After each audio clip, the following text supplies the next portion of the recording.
Buonasera ed eccoci qua per una puntata online della nostra tradizionale anatomia del cinema, nella speranza di ritornare presto, qualunque cosa voglia ormai dire questa parola, al cinema per parlarci direttamente. E abbiamo scelto Il sospetto di Hitchcock perché è un film che tutti possono vedere quando vogliono e su RaiPlay, come spero abbiate fatto. Cary Grant e John Fontaine. Cary Grant è letteralmente l'uomo venuto dal buio, perché il film comincia nel buio della galleria e comincia con un tocco nel buio, un'invasione della libertà e dell'intimità, specialmente per il 1941, quando è girato il film. Un tocco nel buio a lei, John Fontaine. Lui è Johnny, John Fontaine è Lina. Occhialuta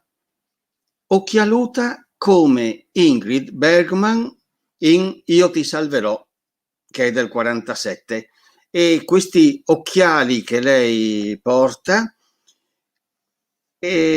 hanno le stesse connotazioni degli occhiali di Ingrid Bergman in quel film, cioè cultura, freddezza, verginità, come la Bergman di Io ti salverò era una dea casta, così la John Fontaine di Il sospetto è casta senza essere una dea e legge un libro di psicologia. Ecco che qui troviamo un tocco dell'ironia di Hitchcock, perché lei che legge un libro di psicologia, la scienza delle anime, è il personaggio cieco durante il film. È il personaggio che non riesce a leggere gli altri. E quanto agli occhiali e al libro di psicologia, possiamo però dire che il matrimonio di Johnny, il quale legge gialli, con Lina nel film, coincide con un processo di deintellettualizzazione di lei, una specie di disgelo. Inutile ricordarvi che questo processo si trova spesso in Hitchcock. Ricordiamo la macchina da scrivere della protagonista di Lifeboat, Prigionieri dell'Oceano, che parte finendo dalla scialuppa giù in fondo al mare, e in questo senso.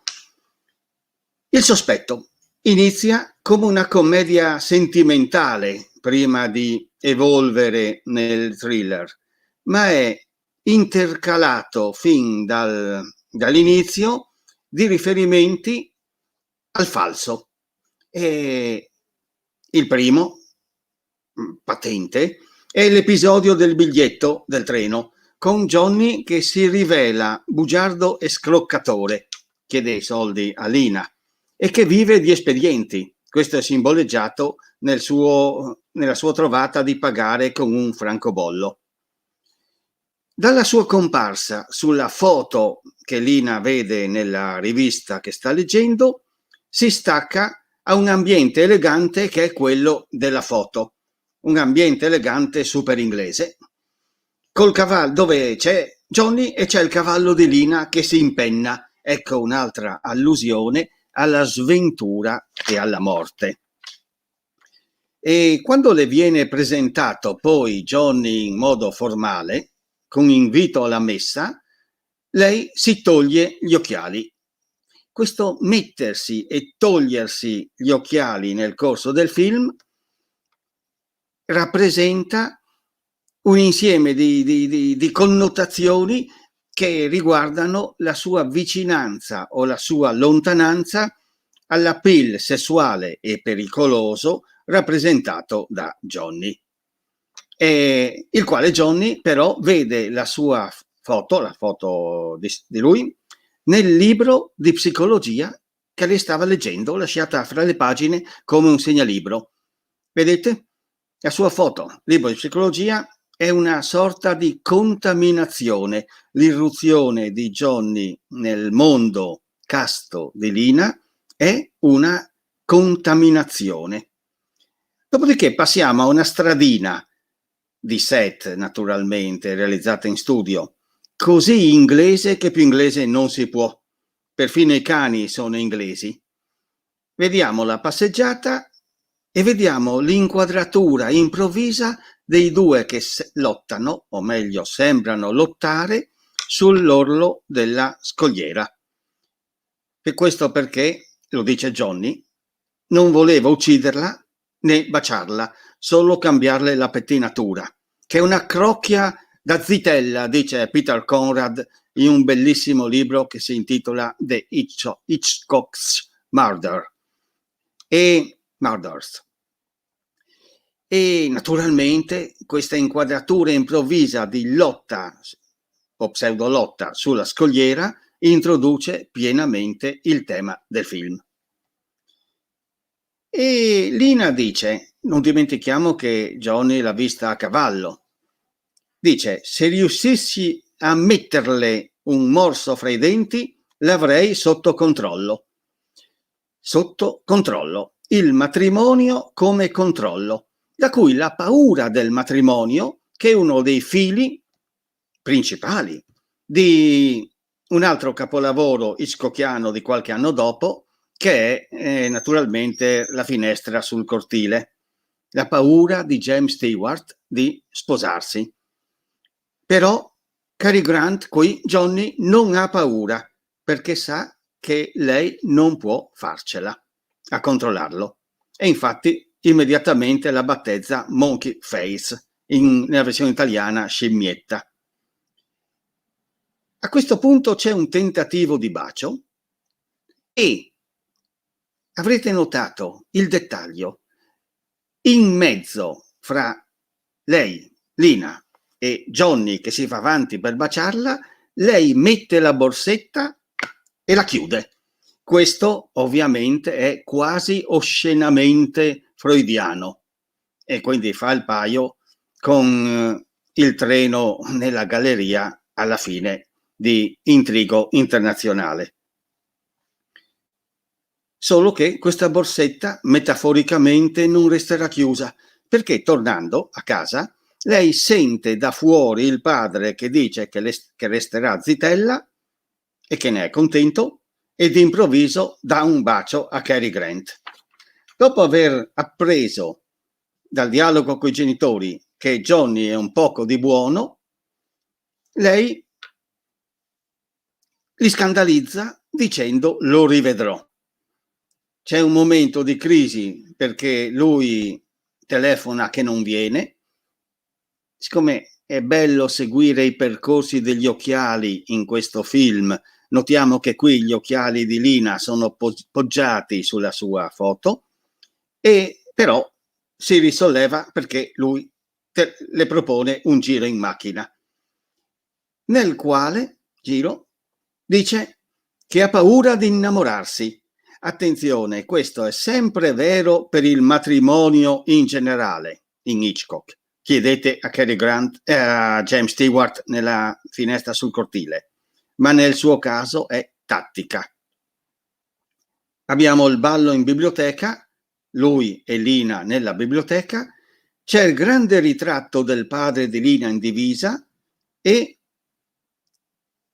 Johnny, avvicinatosi al ritratto, dice non gli piaccio, non si fida di me, pensa che la renderò infelice. Due cose da dire su questo. La prima è che questo ritratto è vivo lungo tutto il film, adesso che il padre è vivo. Più tardi, quando il padre è morto, comunque c'è la presenza del ritratto al quale i personaggi parlano. Ma, seconda cosa, è verissimo quello che dice. La renderà infelice. Questo è verissimo, ma Lina è cieca. con tutti i libri di psicologia che legge, ma è cieca. L'amore in Hitchcock è un processo di distruzione e di costruzione di un'immagine. Come nella donna che visse 2 volte, si pone la domanda: la persona che amo è mai esistita? E al di là dell'amore, questo sospetto che attraversa tutto il film fa parte dell'insicurezza globale dell'universo nella visione di Hitchcock, la mutevolezza dei sentimenti e la difficoltà di conoscerci. Noi non conosciamo mai tutto di tutti. Davanti al ritratto, per scherzo, Johnny chiede al ritratto del padre la mano della figlia, lo tocca e il ritratto cade. Dopodiché vediamo la fuga di Lina. Con la valigia dice ai genitori che va alla posta, c'è un dispiacere in questo colloquio, vedendo quando lei inganna i genitori. Anche qui possiamo vedere un piccolissimo riflesso di quel senso di colpa universale che attraversa i film di Hitchcock. E andiamo al matrimonio, il quale si svolge sotto la pioggia. Noi sappiamo che al cinema la pioggia, non 9 volte su 10, ma 99 volte su 100, è simbolo di tristezza e di sventura. Ma oltre alla pioggia sul matrimonio, noterete, avete notato l'insegna che dice Birth, Marriage and Death. Qui vengono registrate nascite, matrimoni e morti. Nascite non ce ne sono nel film, ma c'è un matrimonio e c'è perlomeno il sospetto di una morte. Dopo un montaggio di panorami d'etichette per raccontarci del viaggio di nozze di Johnny e Lina, vediamo la loro lussuosa nuova casa e facciamo con gli occhi di Lina un paio di scoperte. Una è quando Johnny dice al redattore con nonchalance sul conto del suo lavoro: lo posi su quel tavolo, è evidente che non ha la minima intenzione di pagarlo. Poi il telegramma dell'amico che vuole 1000 sterline, perché le vuole? Ma forse perché gliele ho prestate io. È la rivelazione che Johnny non ha un soldo e che pensa, per sopravvivere, all'eredità di lei. È un cacciatore di dote. E a questo punto Lina gli dice: You're a baby, sei un bambino. Ho citato prima la finestra sul cortile con James Stewart e la sua paura di sposarsi. James Stewart nella finestra sul cortile è un perfetto esempio di quella che si suol chiamare la sindrome di Peter Pan, cioè il rifiuto di invecchiare. Ecco, Cary Grant ne Il sospetto è un altro esempio della sindrome di Peter Pan, e molto più sgradevole. Lina non vuol chiedere soldi ai suoi genitori. In questa scena vediamo che nega un bacio a Johnny, gli dice che Johnny deve lavorare e lui le dice: sei una sognatrice, sii ragionevole. Arriva in questo il regalo di nozze e sono 2 poltrone antiche. Memorabile la faccia delusa di Johnny, il quale continua a mentire, tira fuori dal portafoglio la proposta di lavoro mostrando mezza lettera piegata e, proprio come dice non pensavo di servirmene, e ancora la cecità di lei. Piccola digressione. Una delle figure della donna in Hitchcock è la donna madre, figura dominante, madre e sorella maggiore, che guida e salva nelle avversità. Ora, tanto più se si trova un uomo bambino. Ora, i dolori di Lina nel sospetto nascono proprio dal suo volersi sottrarre a questo ruolo. E infatti lo stacco dopo questa scena ce la mostra tornare a casa in tenuta da cavallerizza. Ha scelto di fare la bella vita implicitamente senza investigare Johnny, senza cercare di portare sulla retta strada questo bambino, delegando disastrosamente a lui il mantenimento. A casa trova l'amico Becky, che è Nigel Bruce, e che ricorderete come Dottor Watson dai film classici di Sherlock Holmes con Basil Rathbone. E Becky, il gaffeur, no? Dice che ha visto Johnny alle corse e lei ciecamente non ci crede. Non è stupidità, è ostinazione nel non voler vedere la verità. Cecità. Le poltrone sono sparite e Becky ride. Quel Johnny, dice. Arriva Johnny, nota come Becky si diverte a metterlo nei guai facendogli rivelare le sue bugie, e abbiamo segni e mimica fra di loro alle spalle di Lina con aria cupa. Dopo un incontro con la giallista Isobel, in cui Lina vede le sedie nella vetrina di un antiquario, vediamo a casa arrivare Johnny pieno di pacchi, regali anche per Becky e per la cameriera Ethel. Dice che ha vinto 2000 sterline alle corse su una soffiata ascoltata per caso. Mentre Lina è tristissima, nota l'infantilismo dei due, il solletico per farla ridere, le smorfie di Becky che fa l'imitazione dell'anatra. Cosa dice questo? Dice che non è solo Johnny il bambino, i due adulti del film, nota bene, i due personaggi principali di adulto, sono rimasti bambini. Infatti a un certo punto Becky dice: vado a mettermi in castigo e va da solo nell'angolo. Sono rimasti bambini, nota però che i bambini possono uccidere. Lina si smuove quando sente che con questa dubbia vincita Johnny ha ricomprato anche le sedie, e qui piange, sorride e lo abbraccia. C'è il brindisi a tre e c'è la crisi di Becky che cade soffocando per aver bevuto del brandy. Questa faccenda, questo dettaglio che Becky non può bere brandy, verrà poi utilizzata per lo svolgimento, come avete visto, ma per ora serve a introdurre brutalmente il tema della morte e il tema dell'avvelenamento. Freddezza di Johnny che dice: o lo uccide o gli passa, uno di questi giorni lo ucciderà. Lina, andando dal datore di lavoro di Johnny, e qui riconosciamo Leo G. Carroll, scopre che Johnny è stato licenziato per aver rubato 2000 sterline. Possiamo immaginare il suo mondo che va a pezzi. La cecità si può mantenere solo fino a un certo punto. Mondo che va a pezzi.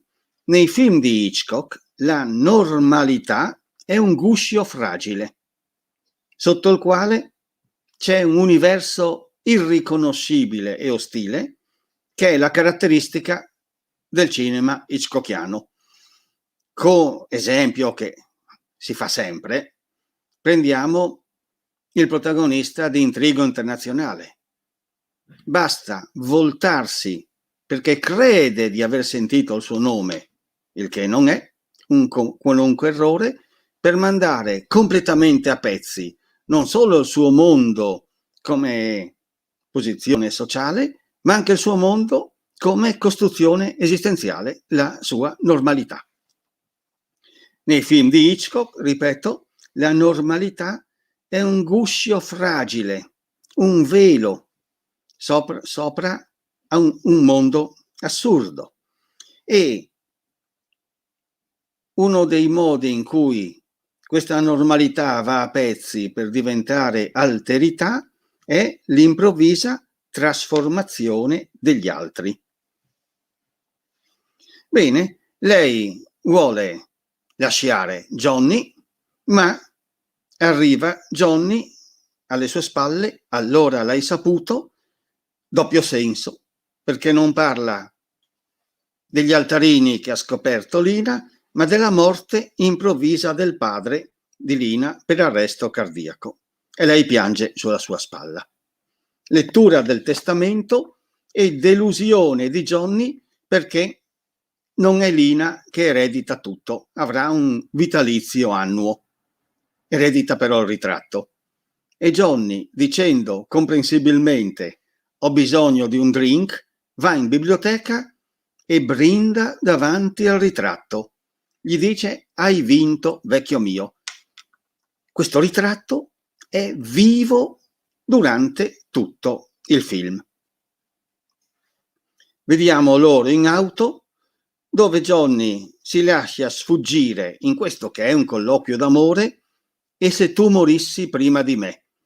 Un altro tassello sul tema della morte improvvisa, sottinteso dell'omicidio, ma introduce anche il tema dell'auto, perché è nell'auto che verranno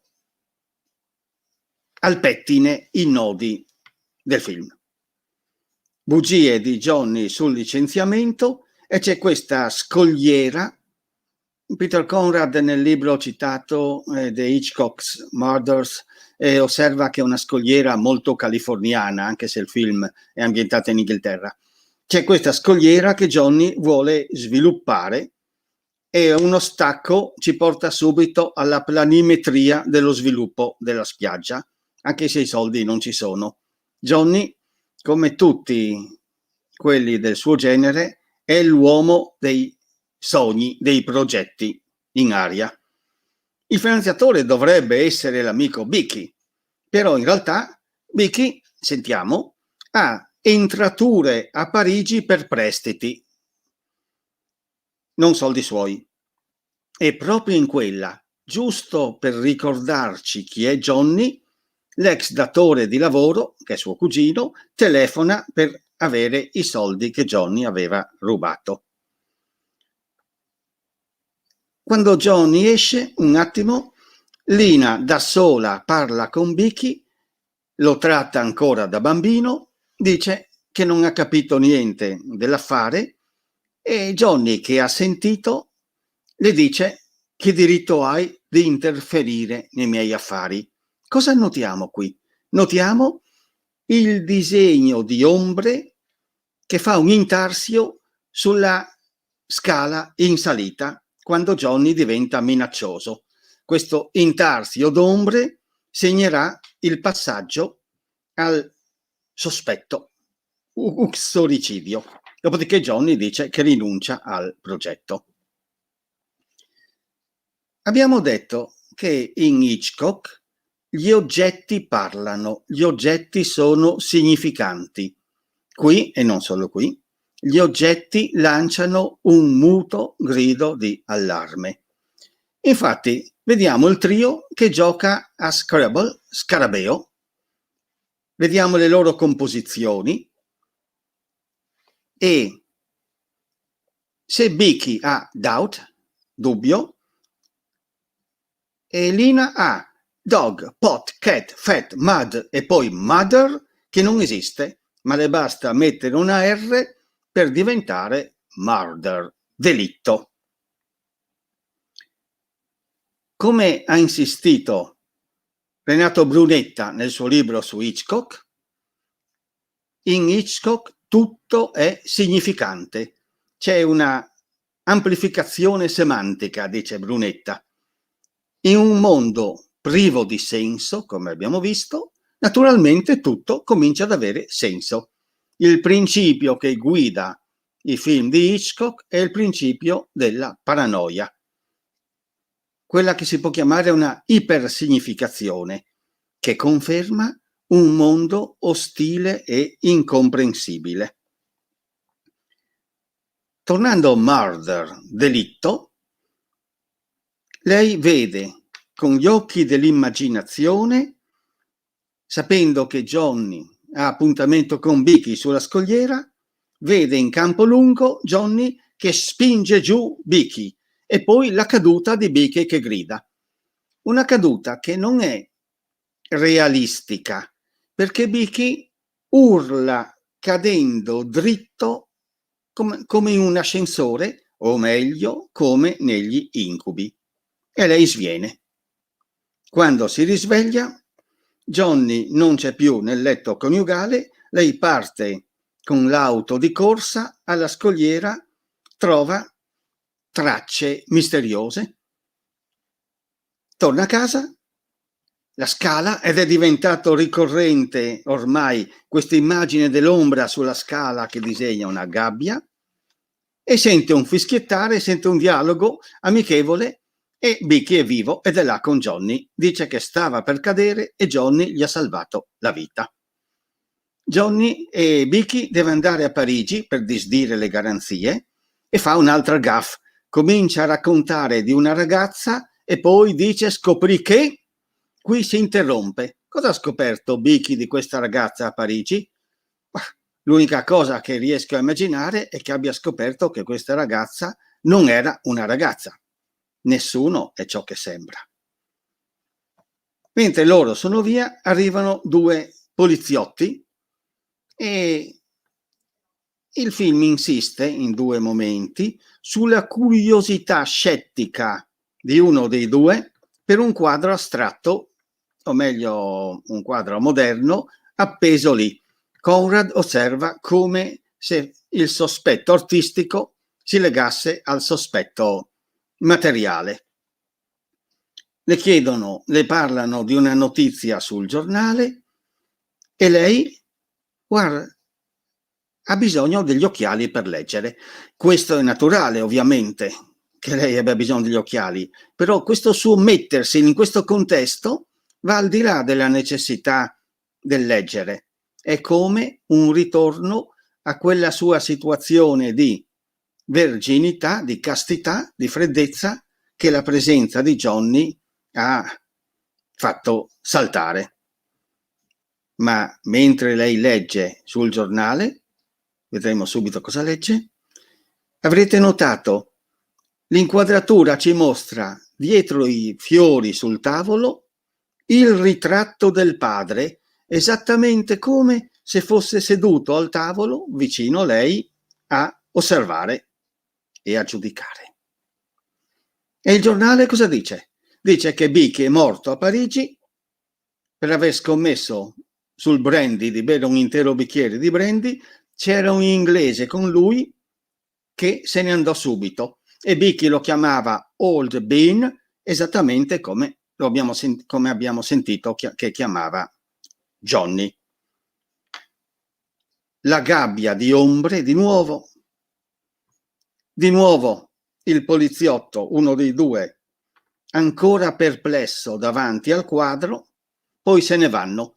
Attenzione, anche se sono venuti solo a chiedere informazioni, c'è qui un po' della famosa paura di Hitchcock nei riguardi della polizia.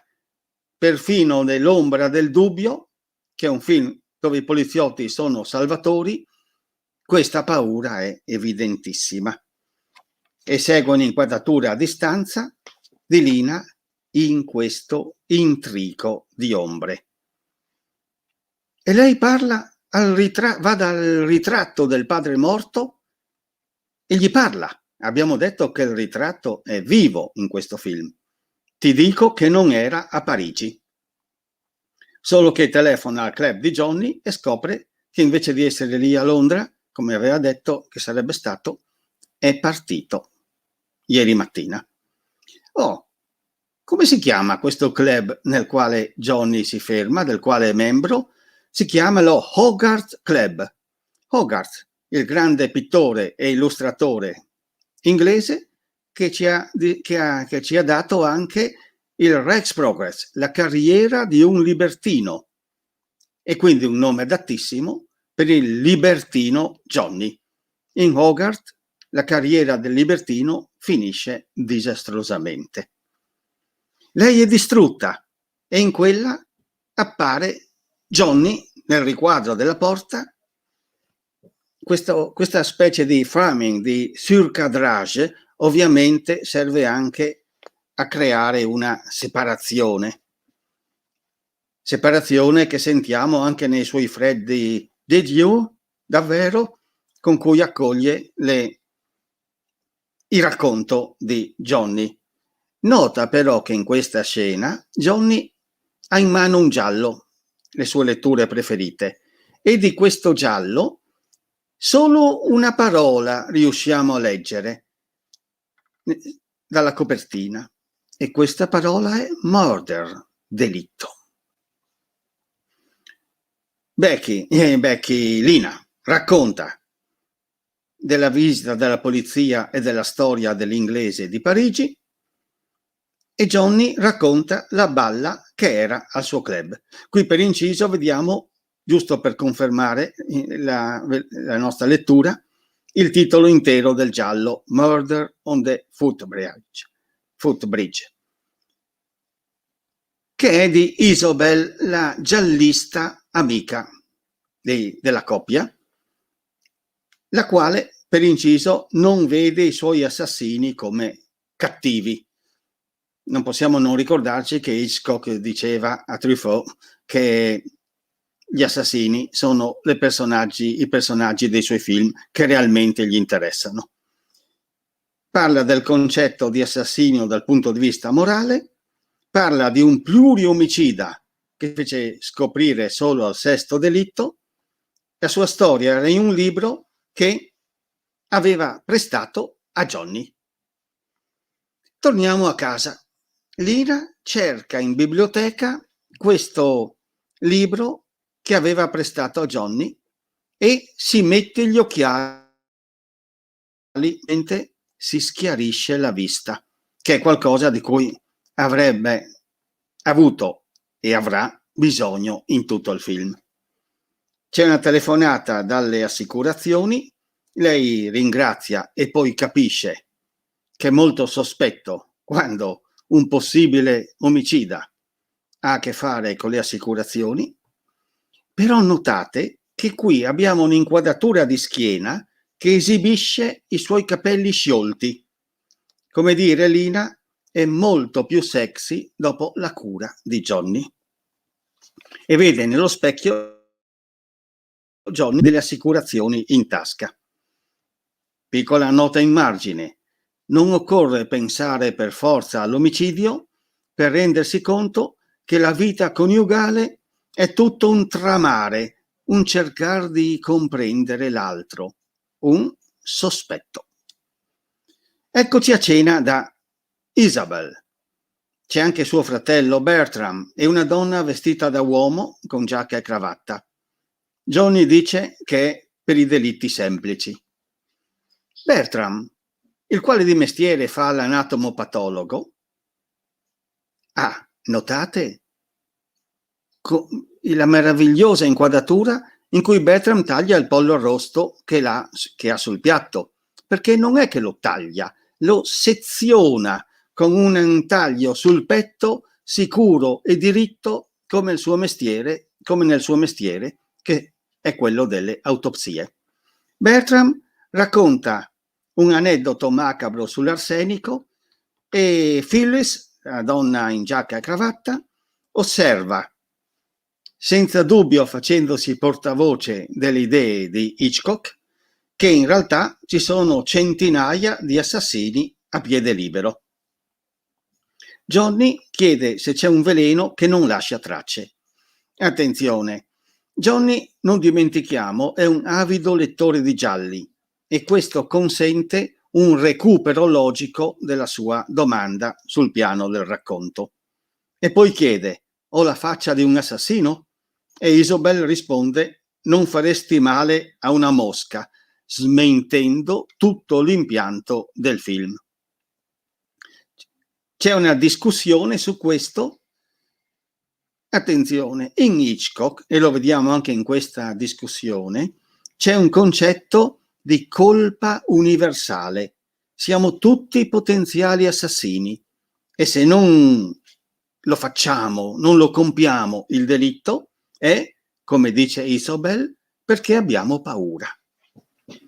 Siamo a casa, la servitù è assente, abbiamo di nuovo questa gabbia di ombra e Lina viene portata per mano su per la scala. Dice che vorrebbe dormire da sola stanotte, Johnny fa l'offeso, esce e Lina cade giù piangendo. C'è poi uno stacco con Johnny vicino, ti senti meglio, e c'è anche Isobel. Il fratello di Isobel ha visitato Lina in questo suo crollo in ellissi e le ha dato una pillola per dormire. E qui sentiamo da Isobel che Johnny le sta carpendo i suoi segreti, è riuscito a farsi dare la storia e il nome del veleno che non lascia tracce. E qui c'è una domanda molto commovente di Lina. È doloroso? E Isobel dice di no. Ed eccoci a quella che, poi ne parleremo, è diventata la scena madre del film. La pendola, la porta si apre nel buio creando un riquadro di luce, le ombre della scala che creano questo intarsio e Johnny sale la scala portando sul vassoio un bicchiere di latte, il cui biancore maligno sembra gridare nell'inquadratura.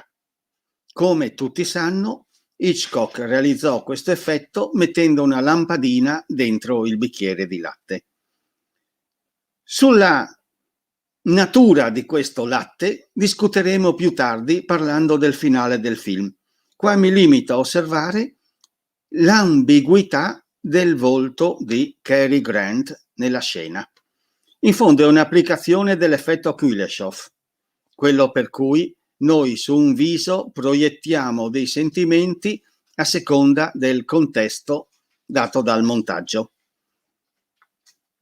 E Cary Grant avanza con questo bicchiere fino a arrivare verso la macchina da presa.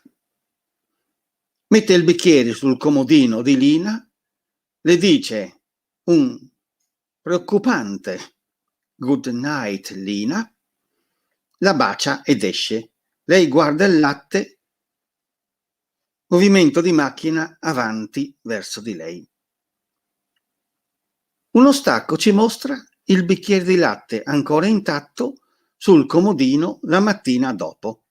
Lei fa la valigia, dice a Johnny che la madre ha telefonato perché vuole che passi qualche giorno da lei. È una bugia, Johnny se ne accorge subito. Come ha fatto a telefonare così presto di mattina? E questo ci dice che Lina ha imparato a mentire. Guiderà Johnny, la corsa in auto, la porta dell'auto, la portiera che si chiude male, le paure di lei, soggettive del viaggio sulla scarpata, l'ambiguità del viso di Johnny che guida in silenzio. E anche qui ambiguità, doppiezza, due possibili spiegazioni. È un assassino che si prepara e arrabbiato per la rottura fra di loro. Si apre la portiera, il viso di Johnny, la mano di lui che la prende, l'urlo di lei che esce dall'auto e corre via. Ora è giunto il momento di parlare dei diversi finali dell'opera, usando come riferimento il bellissimo libro di Crone, Hitchcock al lavoro. Nel romanzo di Anthony Berkeley Cox, il marito è un assassino, come dichiarato fin dall'inizio.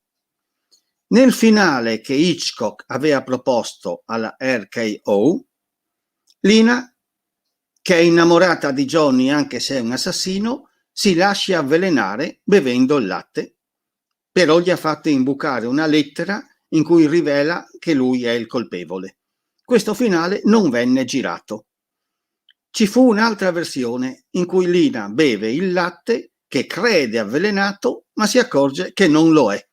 Va in camera di Johnny e scopre che lui sta per avvelenarsi, il veleno chiesto a Isobel, e questa versione fu girata ma fece ridere il pubblico in una proiezione di prova.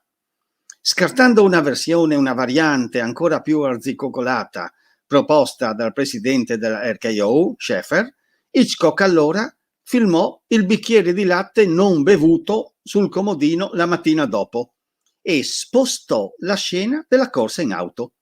Questa scena della corsa in auto doveva venire prima della scena del latte per amplificare il sospetto di Lina. A questo punto, con questo spostamento, Hitchcock non doveva far altro che girare un nuovo dialogo sul ciglio della strada. E infatti Johnny corre dietro a Lina: mi tratti come se mi odiassi, ci hai quasi uccisi entrambi mentre cercavo di trattenerti. Ha chiesto a Isobel del veleno perché pensava di suicidarsi, poi ha cambiato idea perché sarebbe stata una viltà ed è pronto a pagare per i suoi debiti anche andando in prigione. Naturalmente non era lui l'inglese di Parigi, altrimenti avrebbe impedito a Beaky di bere. Era andato a Liverpool a chiedere invano un prestito all'assicurazione.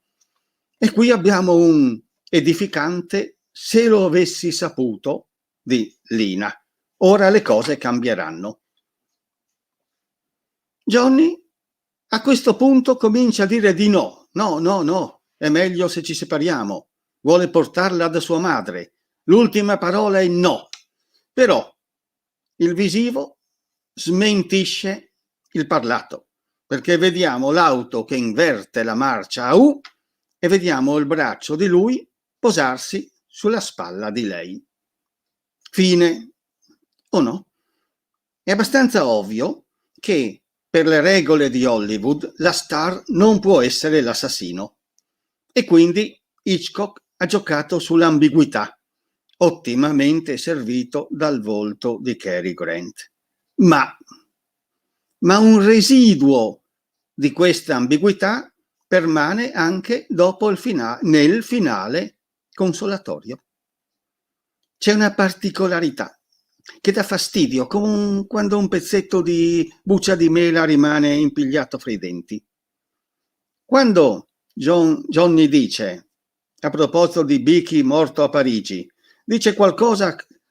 non dice qualcosa come osi accusarmi, come osi pensare che l'inglese possa essere io. No, dice con somma ingenuità, come se fosse una cosa alla palissiana: se fossi stato a Parigi non l'avrei lasciato bere. E questo è un po' troppo ingenuo per il personaggio di Johnny come lo conosciamo nel film. E tuttavia sono le parole che avrebbe detto Johnny se fosse il bugiardo assassino che Lina sospetta, o meglio, sospettava. Ma del resto, se riandiamo con la memoria a tutto questo finale edificante, vediamo che esso si basa esclusivamente sulla parola di Johnny. E tutto il film ci ha insegnato a non fidarci molto della parola di Johnny. Voglio dire con questo che Johnny è veramente un assassino? Questa è una cosa che dobbiamo decidere noi spettatori. Chi ama lo happy ending si accontenterà della scena sul bordo della strada. Hitchcock l'ha girata perfettamente e tutti i conti tornano. Chi preferisce pensare che Johnny sia un assassino, o almeno mantenerne il dubbio, ha in questa scena, oltre che nel resto del film si capisce, ma in questa scena una base per continuare a pensarlo.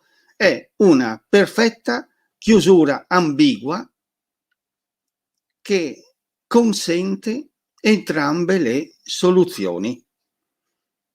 e ci consente di chiudere dicendo che, come sempre, come in tutto il suo cinema, Hitchcock ci lascia con un minimo di amarezza. Ci lascia, citando un altro suo film, con l'ombra del dubbio. Ci lascia con un po' di sospetto in un angolo della mente. Vi ringrazio per la pazienza e,